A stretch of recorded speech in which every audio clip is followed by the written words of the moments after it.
Welcome back everyone to another video in our FE Civil Preparation course. In this video, we are going to talk about cylindrical pressure vessels. In this video, we will learn about stresses affecting two types of cylinder vessels, which are thin-walled and thick-walled. We have mentioned earlier how to differentiate between a thin and thick-walled section, but as a reminder, a vessel is considered to be thin when the thickness of the wall is less than 1/10 of the radius, and it is considered to be thick when the thickness of the wall is more than 1/10 of the radius. So what are the forms of stresses in a cylinder vessel? We have three main stresses components inside a section of any cylindrical vessel, which are as following. First, we have hoop stresses. It is also called tangential or circumferential stress, and it acts in the direction of the tangent to the vessel, as we can see here, and it is referred to by the symbol sigma t. Second component is longitudinal stress, also called as axial stress, and it acts in the longitudinal direction of the vessel, and it is referred to by the symbol sigma a. Third and last component is radial stress, and it affects the inner surface area of the vessel, and it is referred to by the symbol sigma r. In a thin-walled cylindrical vessel, the stresses are calculated by the following formulas.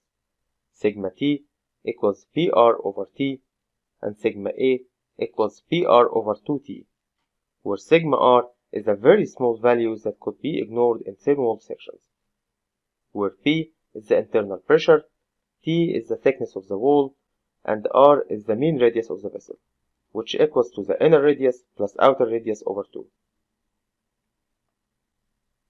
In case of a spherical pressure vessel with a thin wall also, due to the symmetry of the sphere shape, sigma t will equal sigma a, which will also equal PR over 2t, while sigma r is also negligible. So what about thick-walled cylinders? In this case, stresses should be calculated using following formulas. In case of inner pressure was higher than outer pressure, sigma t equals pi multiplied by rho square plus ri square over rho square minus ri square, while in case of outer pressure, sigma t will be calculated by the formula of sigma t equals minus po multiplied by rho square plus ri square over rho square minus ri square, while in both cases, sigma a will equal to pi multiplied by ri square over rho square minus ri square, and sigma r will equal to minus p.